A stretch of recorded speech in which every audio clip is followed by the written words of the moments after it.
మామ ఫస్ట్ ఈ వీడియో చూడు మావ, తర్వాత దేనికి వచ్చిన ఫన్నీ కామెంట్స్.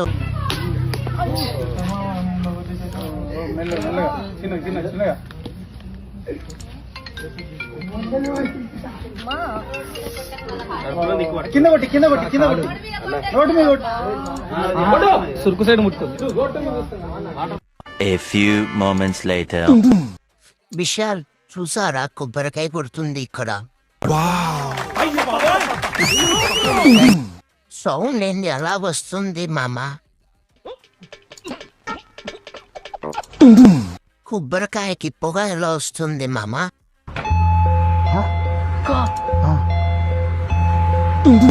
ఒక్క దెబ్బకి టెంకాయ బద్దలు అవ్వలేదంటే ఈ షూటింగ్ వేరే లెవెల్లో వస్తుంది మామ.